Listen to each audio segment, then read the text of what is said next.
বিসমিল্লাহির রহমানির রহিম। আমি আজকে আপনাদের একটা প্রশ্নের উত্তর দিব। সেটা হলো যে আমরা বাংলাদেশে ইসলাম প্রতিষ্ঠা এবং আমাদের চিন্তাভাবনা, উলামা কেরামের চিন্তাভাবনা কি, এবং এই ব্যাপারে সঠিক পদ্ধতি কি হওয়া উচিত, এরকম নানান ধরনের প্রশ্ন আমাদের মাথার মধ্যে আছে কিনা। এখানে সহি পদ্ধতি কি হতে পারে, এবং অনেকেই আফগানিস্তান ইত্যাদি, ফিলিস্তিন, গাজা ইত্যাদির সাথে আমাদের এই দেশকে তুলনা করা হয়। তো প্রথম কথা আমি বলবো যে এই দেশগুলোর কিন্তু প্রেক্ষাপট ভিন্ন। বলেন তো, ফিলিস্তিনের মধ্যে যেই মানুষদেরকে যেই পরিমাণ কষ্ট দেওয়া হয়েছে, মাস কি মাস তারা না খেয়ে থেকেছে, তারা কত কষ্ট স্বীকার করেছে। তারপরে বলেন তো, হামাসের বিরুদ্ধে কোনো আন্দোলন হয়েছে? উল্লেখযোগ্য কোনো আন্দোলন, কোনো এই ধরনের বিদ্রোহ ইত্যাদি এগুলো কি হয়েছে আপনারা দেখেছেন, শুনেছেন? এগুলো কিন্তু হয়নি। কেন হয়নি?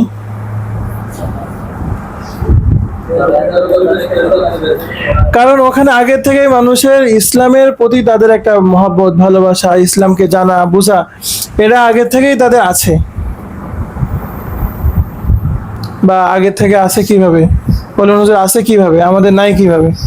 তো তারা অনেক আগে থেকে তারা মেহনত করছে, তারা তাদের হয়তো জাতিগতভাবে, ঐতিহ্যগতভাবে তারা ইসলাম প্রিয় মানুষ, এবং তাদের যে সংগঠনগুলো, তারা আমাদের থেকে আরো ভালোভাবে, আরো দায়িত্বশীলতার সাথে তারা মেহনত করেছে।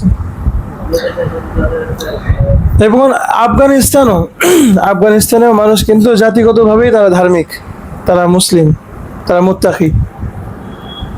এই জন্য আফগানিস্তানের এই তালেবান সরকার আসার পরেও উল্লেখযোগ্য কোনো বিদ্রোহ, কোনো বড় আন্দোলন এগুলো কিন্তু হয়নি ওখানে। বলেন তো, এত বড় একটা দেশ, কি তীব্র আন্দোলন হওয়ার কথা ছিল না?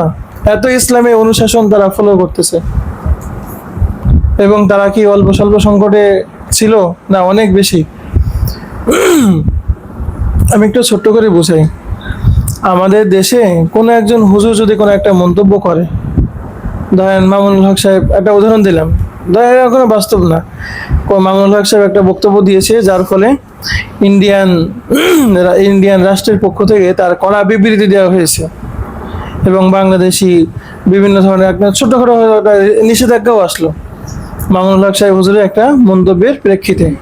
বলেন তো, পুরা সব জায়গায় আন্দোলন শুরু হয়ে যাবে কিনা, যে হুজুররা আমাদের বিপদে ফেলছে, হুজুররা এটা করছে সেটা করছে। একটা মন্তব্য, যার ফলে খুব সামান্য একটা পদক্ষেপ বাইরের রাষ্ট্রের পক্ষ থেকে, তাতে হুজুরা মারাত্মক ধরনের কালারিং হয়ে যাবে কিনা। আর সেখানে তালেবানের এই যে উত্থান, তালেবানের যে রাষ্ট্র ক্ষমতা দখল করা, যার ফলে আফগানিস্তানের যেই রাষ্ট্রীয় যে ডলার, যে রিজার্ভ সম্পূর্ণ আমেরিকা তারা আটকে রেখেছে। তারা বলছে আমরা আর দিব না। তার মানে সে বিদেশ থেকে কোনো মাল আনতে পারবে না, তার দেশের মাল দিয়ে তার চলতে হবে। বলেন তো, আমাদের দেশের প্রেক্ষাপট কিরকম? আমাদের দেশে যদি রিজার্ভ একটু কমে গেলে আমাদের তো হাহাকার তৈরি হয়। আর এই রিজার্ভ যদি সম্পূর্ণ আমেরিকা আটকে দেয়, যে বললো যে না, বাংলাদেশের রিজার্ভ আছে, এটা আমি দেবো না, তো আমাদের তেল আসবে বাইরে থেকে, আমাদের গ্যাস আসবে, এলএনজি, এলপিজি, বিভিন্ন ধরনের যে গ্যাস, কোনো গ্যাসই তো আমাদের দেশে ঢুকবে না। পুরা বাংলাদেশ অন্ধকার হয়ে যাবে কিনা। বলেন তো, আমাদের দেশের মানুষের মন মানসিকতা যা, এটা কি কোনোভাবেই তারা কি এটা মেনে নিবে, নাকি বিদ্রোহ করবে? ধার্মিকভাবে আমাদের সমাজের মানুষ কিন্তু, এটা আমাদের দাওয়াত দিয়ে ঠিক করা উচিত, কিন্তু মানুষ কেমন, সে নামাজও পড়বে আবার গানও শুনবে, নামাজও পড়বে আবার মানুষকে ঠকাবে, নামাজও পড়বে, রোজাও রাখবে, আবার সে সুদ, ঘুষ, দুর্নীতি সব সে করবে, হজও করবে, আবার সে গানের আসরেও গিয়ে বসবে কিনা। সে হজ করে এসেই সে বেপর্দা হবে, বেপর্দা হয়ে আবার সে হজে যাবে। আমাদের দেশের মানুষ এরকম কিনা?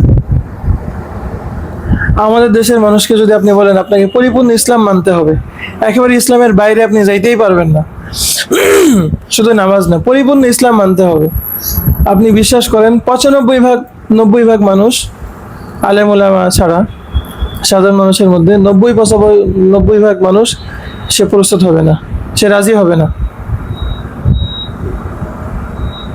কি বিশ্বাস হয় আপনাদের? এটা কি কোনো বাড়তি কথা মনে হচ্ছে না বাস্তব কথা? তো এটা হলো আমাদের দেশের প্রেক্ষাপট, এটা তো আমাদের একটু বোঝা উচিত। আর দেখেন, যদি আমরা যে আমরা মানহাজি না, মানে আমাদের দেশে যারা মানহাজিয়াতের সাথে আমাদের কোনো সম্পর্ক নাই, তাদেরকে আমরা সহি মনে করি না, অনেক ক্ষেত্রে তাদেরকে আমরা গোমরাহ মনে করি। মানহাজিদেরকে তাদের দাবি হলো যে তারা বোমা তৈরি করে, তারা শক্তি ব্যয় করে তারা রাষ্ট্র ক্ষমতায় যাবে, গিয়ে পরিপূর্ণ ইসলাম তারা বাস্তবায়ন করবে। এটা তাদের দাবি কিনা? তারা এর আগ পর্যন্ত তারা বাংলাদেশকে দারুল হরব নামে তারা চিহ্নিত করে। বাংলাদেশ হলো কি? দারুল হরব। বাংলাদেশ কি? দারুল হরব। তো দারুল হরব যদি বলা হয়, তাহলে বলেন তো দারুল হরবের কি শুধু দারুল হরব বললেই শেষ, নাকি এখানে আরো অনেক বিধান আছে? দারুল হরব যদি হয়, তাহলে বলেন তো আপনি যত হারবি আছে, হারবিদের যে কোনো মাল আপনার জন্য হালাল কিনা? আমি এরকম মাঝে মাঝে একটু হাসাহাসি করি, তাহলে তারা তো যে কোনো জায়গায় গিয়ে তারা খাইতে পারবে। পুরা বাংলাদেশ তাদের জন্য বুফের মতো। মানহাজিদের জন্য পুরা বাংলাদেশ হলো কিসের মতো? বুফের মতো। যেহেতু তারা যুদ্ধ অবস্থায় আছে হারবিদের সাথে দারুল হরবের মধ্যে। হ্যাঁ, এই জন্য তারা হত্যা করেও তো। তারা অনেক জায়গায় আগুন লাগায়, হত্যা করে, তারা অস্ত্র সংগ্রহ করে। এগুলো কিছু কিছু তথ্য আমরা জানিও, বা আগে জানতাম। এখন হয়তো তারা অনেকে মারাও গেছে। তো ওনারা এই যে ক্ষমতা অর্জন করে, তো এখন ওই যে সূরা আনফালে যে আয়াতগুলো, আল আনা খাফফাল্লাহু আনকুম ওয়া আলিমা আন্না ফীকুম যাফা ইয়াকুম মিনকুম মিয়াতুন সাবিরাতুন ইয়াগলিবু মিয়াতাইন। 100 যদি হয় তাহলে কয়শো জনের বিরুদ্ধে? আগে ছিল কি ইয়াকুম মিনকুম ইশরুনা সাবিরুনা ইয়াগলিবু মিয়াতাইন, অর্থাৎ প্রতিজনের বিরুদ্ধে এগেনস্টে কত? 20 জন, আর এখন হলো একজনের বিরুদ্ধে 2 জন। তো এখন বলেন তো সেই তাখফিফ এখন আরো বেশি কিনা? আল্লাহ রসুলের জামানায় সাল্লাল্লাহু আলাইহি ওয়াসাল্লাম সাহাবা একরামের শানে যদি এরকম হয়, তাহলে আমাদের কি অবস্থা? তো অন্তত তাদের কাছাকাছি তো আমাদের শক্তি সামর্থ্য থাকা উচিত। তো মানহাজিদের যে শক্তি, বাংলাদেশের সেনাবাহিনীকে কাবু করার মতো সেই শক্তি কি তারা অর্জন করতে পেরেছে? বা দ্রুততম সময়ে তারা করতে পারবে বলে মনে হয়? আপনি যে ইয়াদাত করবেন, বলেন তো ইয়াদাত করা কি আমাদের রাষ্ট্রীয়ভাবে বৈধ? যে ব্যক্তি বিশেষে ইয়াদাত করতে পারবে, ইয়াদাতুল জিহাদ। আপনি কার বিরুদ্ধে যুদ্ধ করবেন? সেই রাষ্ট্রীয় কোনো কাঠামো তো আমাদের বিদ্যমান নাই। অর্থাৎ আপনি অস্ত্র তৈরি করতে পারছেন না, অস্ত্র নাই, আপনি সম্পূর্ণ নিরস্ত্র মানুষ। আপনি কার বিরুদ্ধে যুদ্ধ করবেন? কোশ্চেন কালেও কিয়ামতের আগ পর্যন্ত এইভাবে কি আপনি যুদ্ধ করতে পারবেন?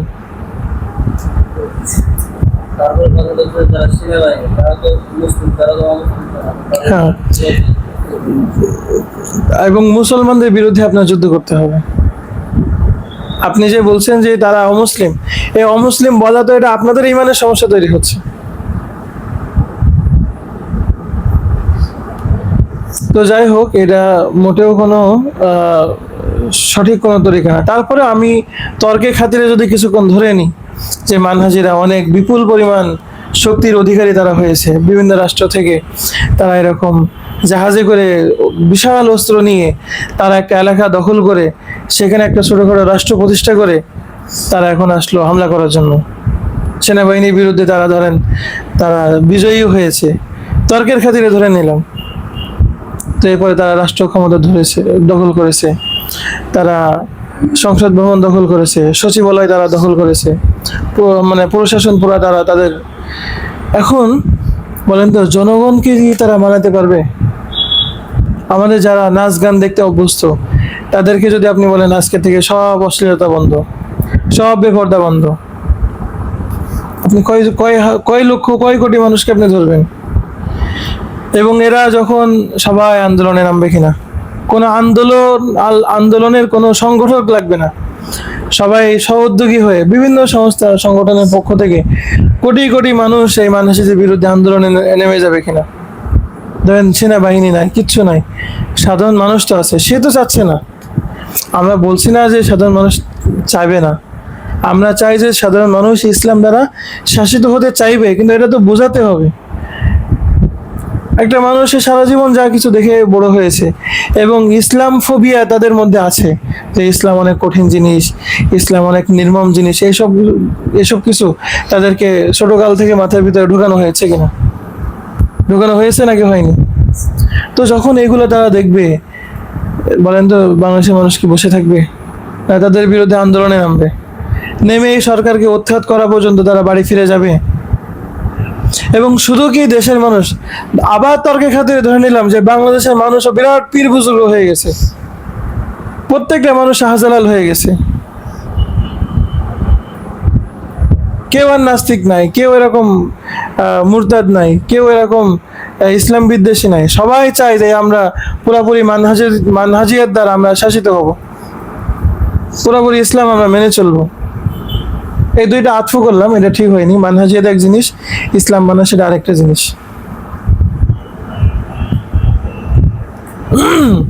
তো তারপরেও কি এটা সহজ?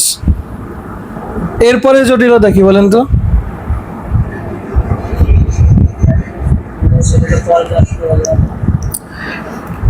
যখন এই দেশের মধ্যে পূর্ণাঙ্গ ইসলাম বাস্তবায়ন করা হবে, আপনার আপনার মানে পশ্চিমা সভ্যতা, আমেরিকা, ইন্ডিয়া, এরা কি চুপচাপ বসে থাকবে?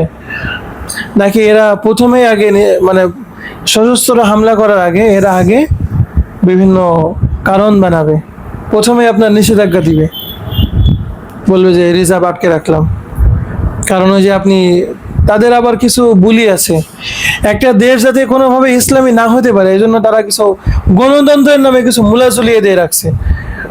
প্রথম বলবে বাংলাদেশে গণতন্ত্র নাই, কারণ গণতন্ত্র অনুযায়ী নির্দিষ্ট সময়ের জন্য সরকার নির্বাচন হচ্ছে না, এই জন্য এই নিষেধাজ্ঞা।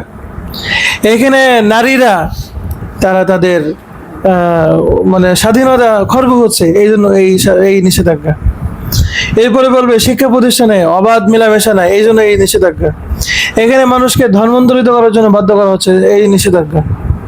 প্রথম দিনেই, এবং ওই পর্যন্ত তো যাইতে পারবেন না, এই প্রক্রিয়া যখন শুরু হবে তখন থেকেই নিষেধাজ্ঞা তৈরি হবে। আর যেদিন আপনি রাষ্ট্র ক্ষমতায় বসবেন সেই দিন বলবে যে যদি তারা এই এমনি মানুষকে তো উস্কে যে দিবেই, ওই দেশের মিডিয়াগুলোকে বসে থাকবে, এবং ওই মিডিয়াকে আমাদের দেশে নাই। কিন্তু এই নিষেধাজ্ঞা এটা কবুল করার মতো, এটা তাহাম্মুল করার মতো বাংলাদেশ মোটেও প্রস্তুত না। এই একটা দেশ এটা মোটেও প্রস্তুত না। ইরান পেরেছে কেন? তাদের নিজস্ব তেল, গ্যাস এগুলো আছে, এটা সব থেকে বড় বিষয়। ধরেন আমি অন্য সব কিছু বাদ দিলাম, আপনারা তো এর আগে জেনেছেন বাংলাদেশ হলো আমদানি নির্ভর দেশ। বাংলাদেশ কি দেশ? আমদানি নির্ভর দেশ। কারণ বাংলাদেশে শুধু মানে ফসল ছাড়া বাকি অধিকাংশ জিনিস বাইরে থেকে আসে। তারপরে চাল, গম ইত্যাদি, এগুলো পেঁয়াজ, এগুলো আমদানি করা লাগে। তো আমি সব কিছু বাদ দিলাম, শুধু তেল এবং গ্যাস। এইটা যদি বলেন তো নিষেধাজ্ঞা দিয়ে দেয়, অর্থাৎ বাইরের দেশ থেকে আমাদের দেশে কোনো তেল এবং গ্যাস ঢুকবে না, বলেন তো আমাদের বেঁচে থাকা কি সম্ভব হবে?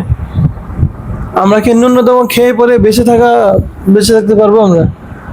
এবং আমাদের জনগণ এই পরিমাণ একেবারে সেই ধরেন এখান থেকে আরো 5,000 বছর আগে ফিরে যাওয়ার জন্য প্রস্তুত আমাদের বাংলাদেশের জনগণ।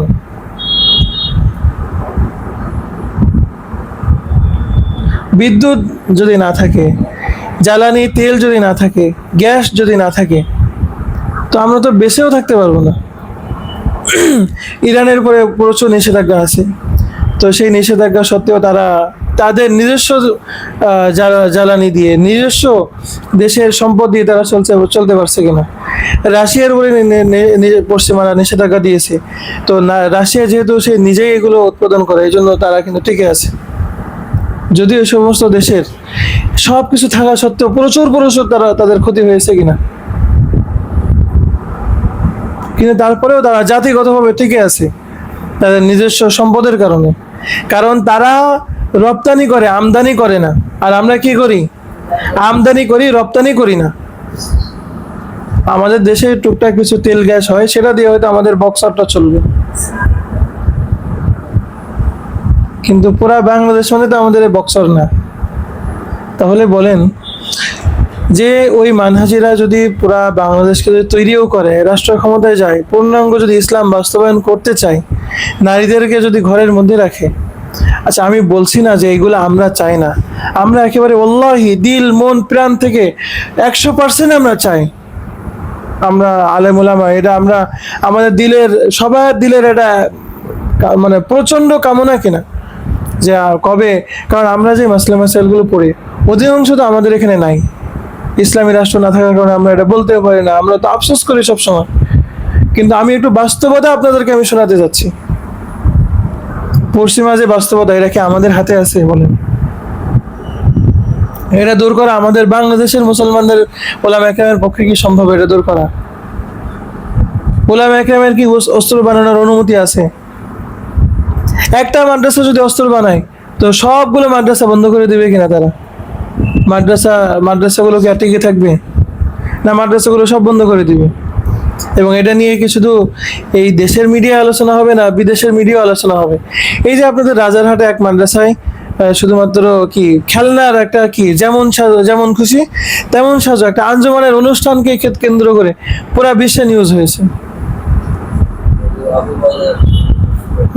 পুরা বিশ্বে ওই যে ফিলিস্তিনি যোদ্ধাদের হামাস ধারণ করেছে, পুরা বিশ্বে নিউজ হয়েছে, এগুলো কত সমালোচনা হয়েছে।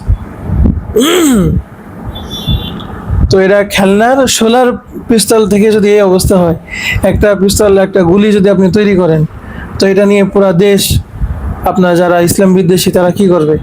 আবার দেশে জঙ্গিবাদের বজ্রধ্বনি উত্থান তো কম হয়ে যায়, কি বলবে? কোনো জায়গায় কোনো একটা ঘটনা ঘটলে এই নৃশংসতার শেষ কোথায়? বাংলাদেশ এখন মধ্যযুগীয় দেশে সময় বাস করছে। এই ধরনের নানা ন্যাক্কারজনক শিরোনামে তারা ফ্রেমিং করবে কিনা বলেন তো? এই দিন শিক্ষার এই নিভু যে প্রদীপটুকু আমরা নিয়ে নাড়াচাড়া করি, ইসলামে যতটুকু আছে এটা সম্পূর্ণরূপে এখান থেকে মিটে যাবে কিনা? একটা পরিস্থিতি এমন তৈরি হতে পারে কিনা, বিদেশি চাপে হোক বা যে কোনো কারণে হোক, এই পুরা আলেম ওলামাদেরকে হয়তো ফাঁসি দেওয়া হবে, এই পুরা মাদ্রাসাগুলোকে সব গুড়িয়ে দেওয়া হবে। হাসিনা সে এরা এত বড় বড় নেতা, তাদের বিরুদ্ধে এত জুলুম নির্যাতন মামলা হামলা এগুলো করার কি সে সাহস কিভাবে পেয়েছে বলেন তো?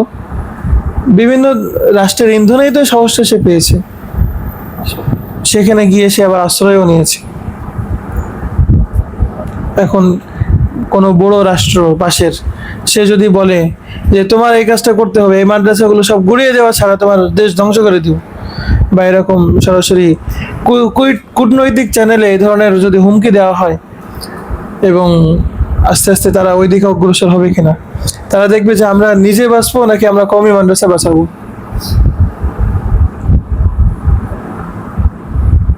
বললো যে এটা না করলে তোমাদের বিরুদ্ধে ব্যবস্থা নিয়ে পুরো আমি এই দেশের অন্তর্ভুক্ত করে ফেলবো। তখন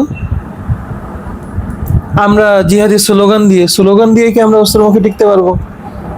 ধরেন আমাদের 1 কোটি মানুষকে মারবে, এবং এই বৈধতা আমাদের 1 কোটি মানুষকে তারা হত্যা করবে, আল্লাহ আমাদের মাফ করেন, তো এই হত্যার বৈধতাও কিন্তু তাদের মিডিয়া এটা উৎপাদন করবে। পুরা বিশ্বব্যাপী মিডিয়া বাংলাদেশকে নিয়ে তখন এমনভাবে ফ্রেমিং করবে, আমাদেরকে তখন হত্যাযোগ্য করে তুলবে। আমাদেরকে যদি ধরে ধরে হত্যা করা হয়, তো পুরা বিশ্বের মানুষ কিন্তু বুঝবে যে এটা সন্ত্রাসকে ধ্বংস করা হয়েছে, এটা ভালো কাজ করা হয়েছে। যেমন হাসিনার আমলে একটা জামাত কোনো ব্যক্তিকে যদি হত্যা করা হয়, এটা মানুষ স্বাভাবিকভাবে নিত কিনা? মানুষ মনে করতো না এটা তো খুব ভালো ঘটনাই ঘটেছে। একটা বিএনপি করে একজনকে জেলে ভরেছে, এটা খুব স্বাভাবিক ঘটনা ছিল না? এটা খুব অবাক মনে হতো? এটা কি মিডিয়া এগুলোকে ট্রায়াল করতো? মানুষকে এটা এটা নিয়ে কি মানে অনেক বেশি আলোচনা করতো? এটা তো ধরবেই তো। হ্যাঁ, এখন আওয়ামী লীগ কোন একজনকে যদি ধরে কেউ গণধোলাই দেয়,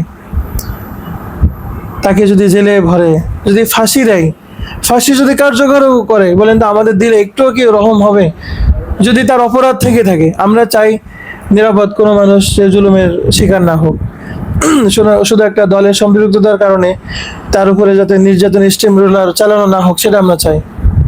কিন্তু যদি কোনো অপরাধী তাকে, কারণ আমরা তাকে অপরাধী হিসাবে চিনি, তো আমাদেরকেও যদি অপরাধী হিসাবে পুরো বিশ্বব্যাপী ফ্রেমিং করা হয়, এরপরে যদি আমাদের লক্ষ লক্ষ মানুষকে যদি হত্যাও করা হয়, পুরো বিশ্বের মানুষ কিন্তু আমাদের জন্য কাঁদবে না। পরিস্থিতি তো এটাই। আমি আগে বলতাম যে আপনি দাওয়াত দেন, দিতে দিতে দিতে দিতে আপনার লক্ষ লক্ষ কোটি কোটি মানুষ যখন ইসলামকে জানবে, বুঝবে, ইসলাম অনুযায়ী শাসিত হতে চাইবে, এরপরে তা আল্লাহ আকবার বলে রাস্তায় নামবে, ব্যাস এই চলমান সরকারের পতন ঘটবে, আপনি রাষ্ট্র ক্ষমতায় চলে যাবেন, কি ইসলাম অনুযায়ী সবাই চলবে। আমাদের 24-এর অভ্যুত্থান তো ওইভাবেই হয়েছে। অনেক বড় কোনো সংগঠক কিন্তু ছিল না, কিছু ছাত্র ছিল, বেশ। কিন্তু এমন ভাবে তারা সমর্থন পেয়েছে, হাসিনা এত বড় এতদিনের স্বৈর শাসককে মানে পালাতে বাধ্য করা হয়েছে। কিন্তু এইটা দেশের সাধারণ মানুষের মানার একটা বিষয়, এবং বিদেশি শক্তির মানার আরেকটা বিষয়। তাদের আসলে আমরা মুসলমানরা অস্ত্র উৎপাদন না করে আমরা সম্পূর্ণ তাদের গোলামে পরিণত হয়েছি এখন। আপনি মানেন আর নাই মানেন, এটা আমরা ঘৃণা করি, কিন্তু আমরা তাদের গোলাম একদিক থেকে। আমরা কিন্তু পরিপূর্ণ স্বাধীন না, আমরা কিন্তু স্বাধীন পৃথিবীতে আমরা বসবাস করি না। আপনি তাদের মর্জির বিপরীতে জানেন কি অবস্থা হয় দেখেন। এই বাস্তবতাটুকু যদি উপলব্ধি না করেন, তাহলে এটা কোনোভাবেই আপনি অনেক কিছুই আপনার কাছে ধোঁয়াশা থেকে যাবে। আচ্ছা, এই সম্পর্কে কোনো প্রশ্ন আছে? আমি অনেক ছোট্ট করে বলেছি, এগুলো আরো অনেক হেকায়েত দিয়ে, আরো অনেক সেক্টরের নাম উল্লেখ করে, আরো অনেক দলিল প্রমাণের মাধ্যমে আরো অনেক বিস্তারিতভাবে বলা যেত, কিন্তু আমি খুব সংক্ষেপে এই কথাগুলো বলেছি, যেহেতু সময় এখন কম। খুব জরুরি কিছু প্রশ্ন থাকলে ছোট্ট করে করেন। জরুরি প্রশ্নটা হলো যে বর্তমানে বাংলাদেশে যে রাজনীতি যারা করে, বিশেষ করে নির্বাচনের ক্ষেত্রে যদি অংশগ্রহণ করে বা যদি নির্বাচনের সময় ভোট দিতে যায়, তো এটা কি সেকুলার হবে সেই ব্যক্তি বা সেই দল বা এই ধরনের তাকে বলা যাবে? এই কাহিনীর সাথে এটা মোটেও সম্পৃক্ত না, ওটা সম্পূর্ণ ভিন্ন প্রশ্ন। বাকি এইটাও আমরা স্পষ্ট করে বলতে চাই, অনেকে বলে না যে আমরা ইসলামী দল করি, আমরা ক্ষমতাকে ইসলাম বাস্তবায়ন করব, এটা এটা এটা সম্ভব না। এই গণতন্ত্র কাঠামোই থেকে নির্বাচনের রাজনীতি করে সেটা চরমোনা পীর সাহেব গেলেও পারবে না, এটা আমি বলে দিলাম। বাংলাদেশে চরমোনা পীর সাহেব যদি 300 আসনে 300 এমপি নিয়েও যদি সংসদে যায়, তবুও তারা পরিপূর্ণ ইসলাম বাস্তবায়ন করতে পারবে না, এই বৈশ্বিক বাস্তবতার কারণে পারবে না। যারা বলবে যে আপনাদের ভোট নিয়ে আমরা ক্ষমতায় গিয়ে পরিপূর্ণ ইসলাম বাস্তবায়ন করতে চাই, বলবেন এটা সহি কথা না। সেটা জামাত ইসলাম বলুক, সেটা চরমোনা বলুক, সেটা খেলাফত বলুক, খেলাফত মুজলিস বলুক, সেটা মামুনুল হক সাহেব বলুক, সেটা যেই বলুক, এটা হবে না। কেন হবে না? এই বৈশ্বিক বাস্তবতার কারণে হবে না। তারা ক্ষমতায় যাওয়ার পরে বলবেন যে চরমোনাওয়ালা তোমরা তো 300 এমপি নিয়ে ক্ষমতায় গিয়েছো, এখন ইসলাম সব বাস্তবায়ন করো না কেন? তো তারা বলবে আমরা তখন পরিস্থিতির শিকার, আমাদের এই সীমাবদ্ধতা আছে, এইটা আছে, বাকি গতবারের তুলনায় আমরা এই ভালো করতেছি, যতটুকু আমাদের ক্ষমতার মধ্যে থেকে করতে পারি সেটা আমরা করতেছি। তার মানে কি আমরা গোলাম?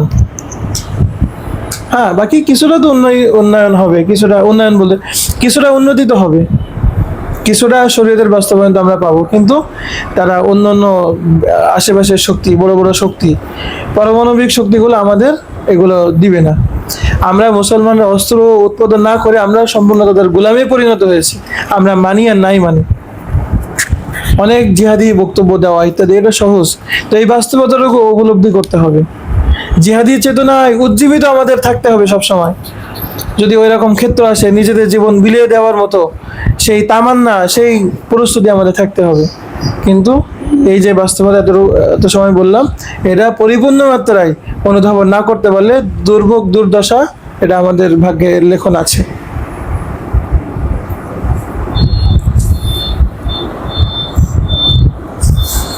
আমি যেই আলোচনা করলাম এই সম্পর্কে বিশেষ কোনো প্রশ্ন কি আছে?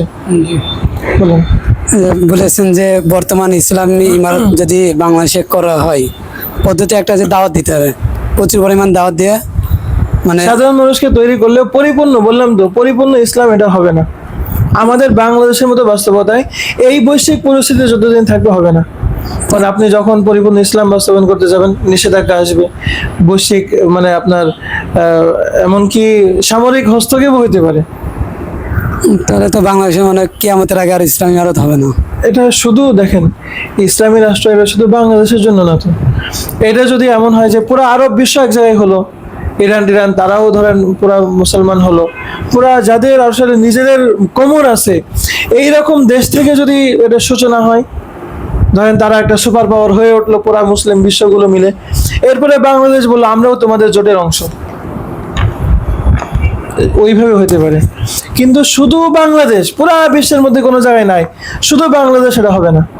আফগানিস্তান হয়েছে, কারণ তাদের তেল গ্যাস ইত্যাদি এগুলো আছে, তাদের জানালি বাইরে থেকে আনতে হয় না, তাদের প্রচুর পরিমাণ প্রাকৃতিক সম্পদ তাদের আছে। আফগানিস্তান অনেক বড় একটা দেশ, আমাদের বাংলাদেশ হলো সব দিক থেকে এটা একটা দরিদ্র রাষ্ট্র, এটা খুব ছোট্ট একটা জিনিস, কিন্তু আমরা এখানে মানহাজিয়াতে ভরা। শুধু আমাদের বাংলাদেশ দিয়ে আমরা কিছুই করতে পারবো না। হ্যাঁ, যদি আল্লাহ তাআলা বিশেষ ফেরেশতা নাজিল করেন, আমাদের যদি সেরকম হঠাৎ একেবারেই সম্পূর্ণ গায়েবীভাবে আল্লাহ তাআলা মদদ দিয়ে আমাদেরকে যদি ওরকম একটা খুব আল্লাহ তাআলা বিশেষ কুদরত দিয়ে যদি কোনো একটা কিছু করে দেন, সেটা ভিন্ন কথা। আল্লাহ তাআলা চাইলে যে কোনো কিছু পারেন। এমন হতে পারে পুরা বিশ্বের হেদায়েতের, পুরা খিলাফতের প্রতিষ্ঠা বাংলাদেশ থেকে হতে পারে, আল্লাহ তাআলা চাইলে করতে পারেন, আমরা পূর্ণ বিশ্বাস রাখি। কিন্তু স্বাভাবিক যেই নীতি সুন্নাতুল্লাহ যেটা, সেই আলোকে আমি কথাগুলো বললাম। শুধু বলেন যদি বাংলাদেশ, এটা আমরা স্বাভাবিক রীতি অনুযায়ী আমরা কিছু করতে পারবো না। আমরা যদি বেশি বাড়াবাড়ি করতে চাই, আমরা নিজেদেরকে নিজেরা হত্যা যোগ্য করে তুলবো। আমি কি বোঝাতে পেরেছি আপনাদেরকে? আপনি যে বাংলাদেশ বিপদে পড়বেন, কোনো দেশ কিন্তু, কোনো মুসলিম বিশ্ব কিন্তু আপনার সাপোর্ট দিবে না। সৌদি আরব তেল পাঠাবে, তো আমেরিকা বলবে তেল পাঠালে কিন্তু তোমার এই ক্ষতি করে দিব। বলেন, সে এক ফোঁটা তেল আপনাকে দিবে? আরব বিশ্বকে বলে দিল যে বাংলাদেশেই করেছে, কোনো তেল পাঠানো বন্ধ। আরব বিশ্ব কি তেল পাঠাবে আপনাকে? তারা কি মনে করবে যে না, আমরা না পারলেও বাংলাদেশ যেহেতু পেরেছে, আমরা সর্বশক্তি নিয়ে বাংলাদেশের পাশে দাঁড়াবে? তারা কোশ্চেন কালেও দাঁড়াবে না। তারা তো সব থেকে বড় গোলাম, পশ্চিমা সভ্যতার সব থেকে বড় গোলাম হলো আমাদের আরব শাসকরা।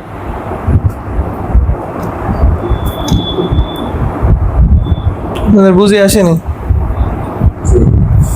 আজকের এই বয়ানের পরে আর কি বয়ান দেওয়া লাগবে? এটা আরো তাফসীল টুকটাক কিছু বলতে পারি, কিন্তু এই বাস্তবতা আজকে কোনো শরীর দৃষ্টিকোণ থেকে আলোচনা করিনি, বাস্তবতাটা আপনাদের সামনে তুলে ধরেছি। একদম স্পষ্ট কথা, উত্তর এটা। শুধু বাংলাদেশ যদি আপনি মনে করেন আমরা কিছু করতে পারবো না, এবং খিলাফত ইমারত এটা একটা ছোট্ট একটা ভূখণ্ড, এর কোনো কাজও না এটা। অনেকে বলে যে আমরা অস্ত্র উৎপাদন করি না কেন, আমরা এটা করি না কেন, সেটা করি না কেন। আসলে এটা আমাদেরকে দেওয়া হবে না, আমাদেরকে অস্ত্র অর্জন করতে দেওয়া হবে না, ঠিক আছে? আমাদের অস্ত্র অর্জন করতে দেওয়া হবে না।